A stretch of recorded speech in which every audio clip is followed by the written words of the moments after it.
Շարունակում ենք ծրագիրը եւ արդեն մեզ է միացել վերլուծաբան Արմեն Չիբուխչյանը, բարի երեկո Արմեն։ Բարի երեկո։ Դե ամենա, ինչ ասեմ, տհաճ կերպով տպավորիչ բանը պարոն Մեդվեդևի հայտարարությունն էր, ուղղակիորեն դիմելով երկրի ղեկավարին, ասում է հետեւյալը. Սա փոքր երկրի ղեկավարի հիվանդագին ամբիցիաների գինն է, որոնց հիմքում ազգային շահերի դավաճանությունն է, Սորոսի փողերն ու հայ առաքելական եկեղեցու դեմ սատանայական արշավը, այնպես որ Հայաստանի օրվա իշխանության պարագայում գործում է լոկ 1 կանոն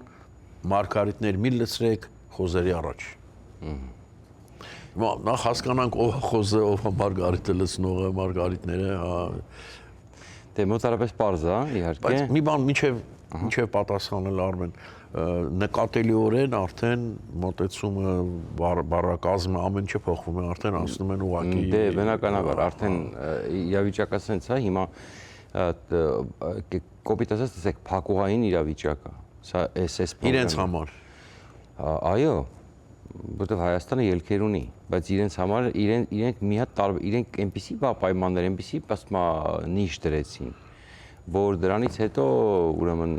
չգիտեմ, հետդարձը իրանց համար էլ արդեն վատ կդիտվի, կողքի համար էլ վատ կդիտվի։ Հիմա պրոբլեմը որն է, տեսեք, ուրեմն իրենք փաստորեն Հայաստանին ակնհայտորեն այնպիսի պայմաններ առաջադրեցին, որ դուք պետք է կողմնորոշվես, որոշում կայացնես։ Հայաստանը, այսպես ասում էր, ավելի ինչ որ անում ենք, աննկատ անենք։ Մենք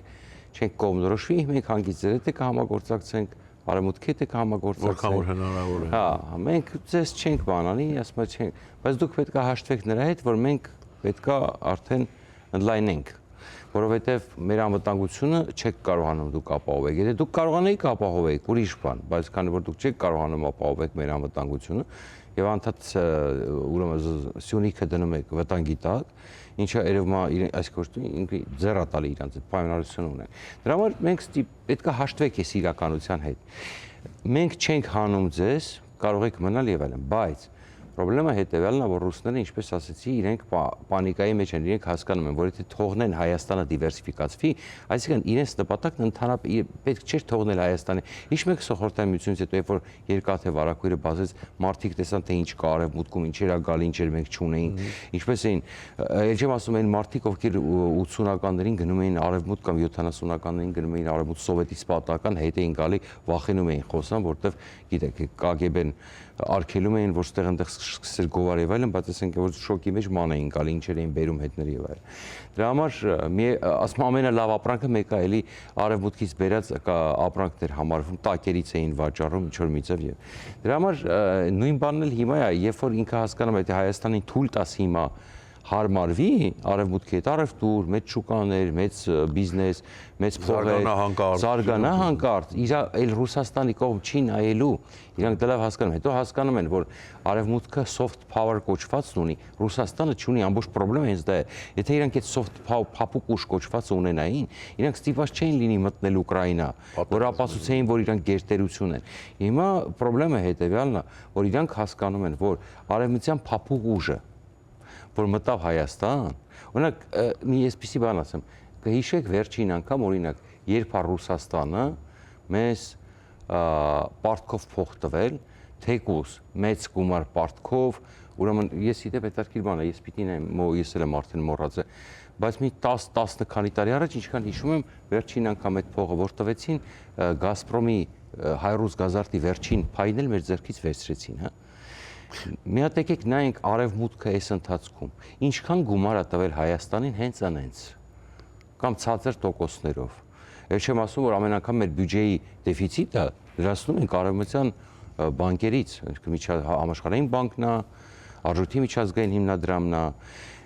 Հետևաբար Ռուսաստանը չունի այդ հնարավորությունը, Ռուսաստանը, չգիտեմ, $500 միլիոն ընդամենը բաներ տալիս, պարտքեր տալիս, 10 տարի քթերներիցս բերում էր, բազմաթիվ բաներ մեր ձեռքից վերցնում էր։ Հիմա եթե նկատեք վերջին տարիներին դե բանն է, չէ, պարտքի դիմաց եսի ինչ Գույք պարկի դիմաց ծրագիր կար, այո։ Գործարաններ, Այո, ինստիտուտներ, եւ չեն աշխատում միջև հիմա, ինչ որ տես միջև հիմա նորմալ վիճակում չեն, միջև հիմա ընդհանրապես այդ տարածքները վերցրեցին, ուղղակի որտեղ այդ տարածքները եթե արևմուտքից մեկը վերցներ, կարող է մենք հիմա ասենք համագործակցենք ինչ եմ ասում, լուրջ գործարաններ ունենք։ Այսինքն Ռուսաստանը չունի այդ փափուկ ուժը եւ իրանք վախենում են։ Եվ այստեղ շատ հետաքրքիր պատմություն է, տեսեք Հայաստանի հետ կապված ուրեմն ռուս-ադրբեջանական խաղը։ Ինչպես դուք տեսնում եք, նաև Ռուսաստանի գլխավոր պահանջներից մեկը թրիփն է։ Իրանք ուզում են թրիփը ռևերս անել։ Բայց դրա համար ինքը Ադրբեջանը իբր այդ process-ը սկսեց, որտեղ ասեց դեռ ռուսներին չեք կարող մեզ տակ Սյունիքը, մենք վերցնենք մեր ձևով, մեր պայմաններով, մենք կգնանք Թրամփի միջոցով դա կվերցնենք։ Գնացին Թրամփի միջոցով չստացվեց։ Թարս ապտակերան հետ եկան։ Հիմա հետաքրքիր փաստեր է հրապարակվում, իդեպ հետաքրքրական շատ, այդ որ ռուս-ադրբեջանական այս ամբողջ կոնֆլիկտի, այս 2 տարվա կոնֆլիկտի ուրեմն երևի մի զգալի մասը ուղղակի բեմադրություն է, որովհետև ուրեմն ռուսները ադրբեջանցիների հետ փաստորեն ուրեմն մի պահ այն որ թրիփի գործընթացը սկսեցին ադրբեջանցիները, այդտեղ ռուսները ջղայնացան, ուզեցան ադրբեջանցիներին կանգնեցնել, բայց ստացվում է որ Ադրբեջանը այս ամբողջ ընթացքում ահռելի օգնություն է ցուցաբերել Ռուսաստանին։ Ահռելի օգնություն։ Բնականաբար դրա դիմաց ինչ ձևով արտահայտվել այդ օգնությունը։ Գումարի եւ նավթի եւ ոսկու միջոցով։ Ինչու՞։ Այսինքն ռուսական ոսկու ռեէքսպորտի միջոցով։ Հիշում եք որ Հայաստանն էր անում այդ ադամանտ ոսկի այդ պատմությունը որ կար։ Հենց Հայաստանը դադարեց անել, այդ ժամանակվանից Ադրբեջանն է վերցրել, բայց անում է այսպես ասեմ շատ ավելի մեծ թվերով, քան Հայաստանը։ Այսինքն վաճառում է իրենց ոսկին ադամանդը, տոկոս բերում են մտցնում են Ադրբեջան, մաքրում են, ուղարկում են այն շուկաները,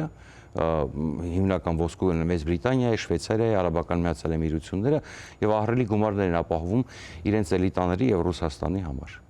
Բայց ժամանակի բան միջոն կվերադառնանք ու շարունակենք զրույցը Արմեն Չիբուրդյան։ Դեռ չգիտեք, թե ինչպես կարող եք դիտել սիրված սերիալները առաջինը և դիտել այն որակով ու ամենուր։ Ինչպես բաժանորդագրվել Armflix հայկական էքսկլյուզիվ կինոպլատֆորմին։ Հետևեք մի քանի պարզ քայլերի և ստացեք հասանելիություն առաջինը դիտելու Armflix-ի բազմաժանր հայկական կինոարտադրանքը։ Քայլ առաջին. մուտք եք գործում armflix.com։ Քայլ երկրորդ. սեղմում եք բաժանորդագրվել կոճակը։ Քայլ երրորդ. ընտրում եք ձեզ համար ցանկալի բաժանորդագրման տարբերակը։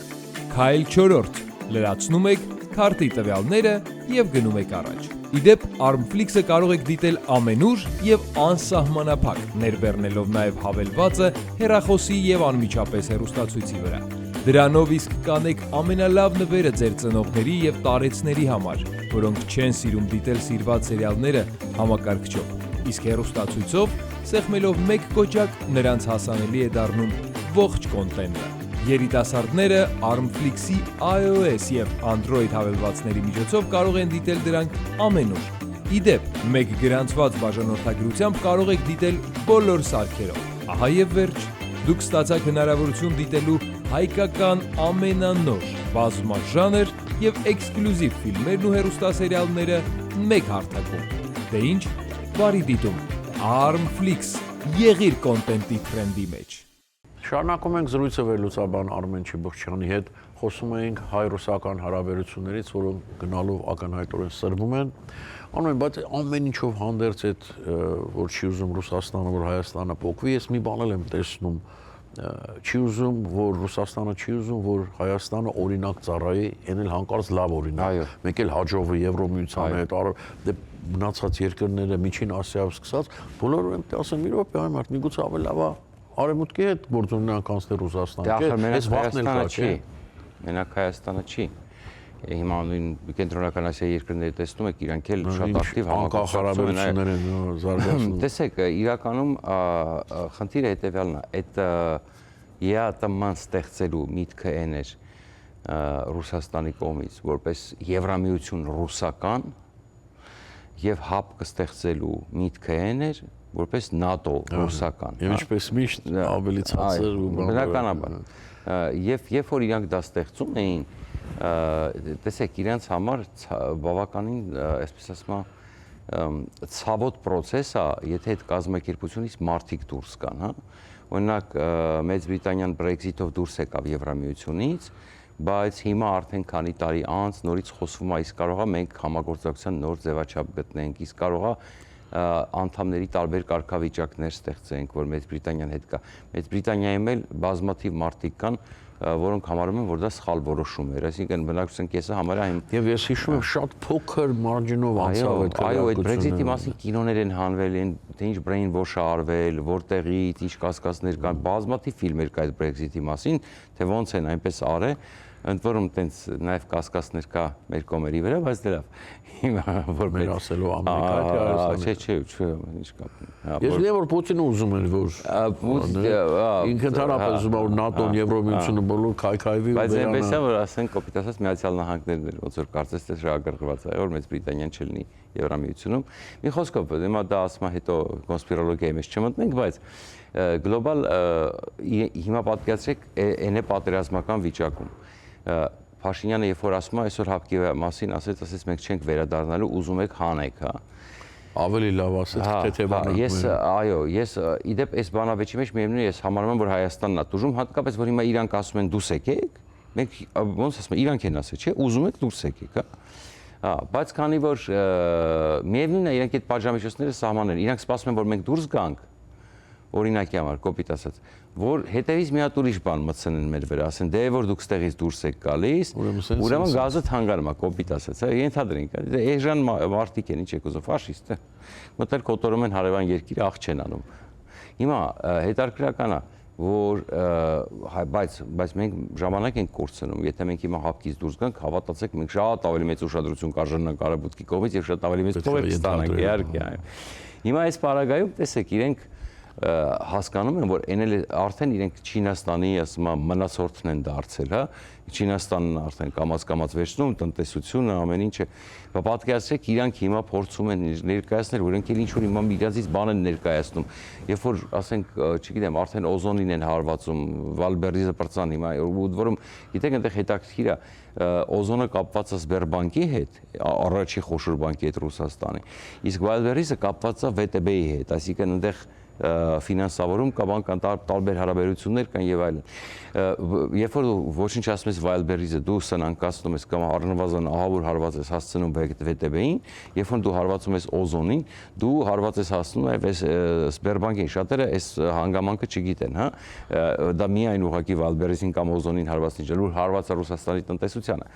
Եվ այս պարագայում իրանք երբ որ դու հիմա սկսես, ասма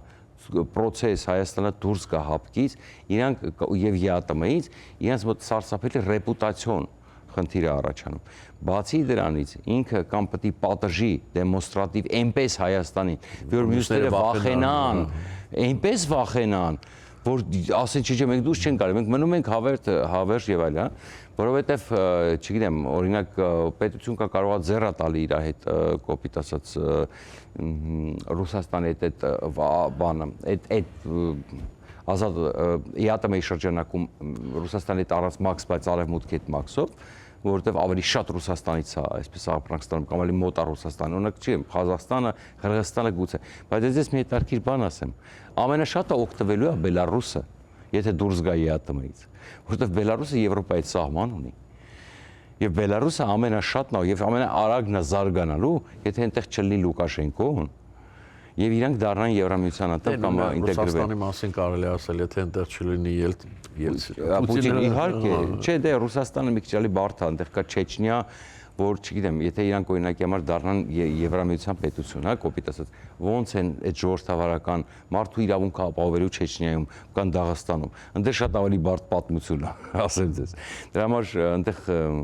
ասма, իսկ Բելարուսի պարագայում 10 միլիոնն ասма փոքրիկ քիփլիկ երկիր է, Եվրոպայի սահման ունեցող, պատկերացնում եք ինչ գյուղատնտեսություն ունեցող իդեպ, որը կարա Եվրամիություն հանգիստ առանց Բուլղարիայի նման էլի։ առանց բաների, թաքսերի Եվրամիություն գյուղատնտեսական ապրանքներ արտահանի, դուք պատկերացնում եք Բելարուսի ժողովուրդը որ կա։ Իդեպ ասեմ ձեզ, երբ որ սահմանը բաց էր, Բելարուսի ժողովուրդը շատ հաճախ գնում էր Լեհաստան էր աշխատում, տանում էր ապրանքը Լեհաստան էր ծախում եւ իդեպ երբ որ այդ հիմա որքան հասկանում եմ դա կամ հազվադեպ երևույթ է կամ փոքրացել է կտրուկ կամ ընդհանրապես փակվել է արդեն սահմանները Բելարուսի հանդեպ, բայց մեծ հաշվով շատ շատերը այսպես իրենց եկամուտներից զրկվեցին, որպես հատկապես Բելարուսի արևմտյան շրջանները բավականին այսպես ասում եմ լավ ապրում էին հենց այդ արևմուտքի այդ առևտրի հաշվին։ Մի խոսքով եւ վստահաբար ռուսները այստեղ գիտեք ինչ ասում եմ կոպիտ ասած վերջին հարվածը կլինի իրանց, որովհետեւ երբ որ դու ստեղծում ես դաշինք, որ պետքա, որ պետքա մեծացնես, ՆԱՏՕ սարքես կամ առնվազն ՆԱՏՕ-ի, չգիտեմ, կեսի ծավալի շապ սարքես եւ այլն, դու այդտեղ ուրեմն հիմա քո կոմոտից սկսում են լքել դուրս գալ։ Այստեղ շատ ռեպուտացիոն բաներ կա։ Բայց ես կարծում եմ, որ այս պատմությունը, ես ձեզ ասեմ, շատ հետաքրքիր բան է դառնալու։ Ես սպասում եմ առաջիկայում թե ինչ կլինի ձմեռը, երբ որ գազային պայմանագիրը ավարտվի, ինչպես են իրենք անելու։ Ուրեմն ենթադրում եմ, եթե լինի այնպիսի վիճակ, որ իրանք չկահասկածեն չեն կարողանում Փաշինյանին պարտադրեն, իրանք հիմար չեն, որ միանգամից կապերը կտրեն։ Իրանք կստեղծեն այնպիսի իրավիճակ բանակցություններում, այսպես ասեմ, կսկսեն բանակցել,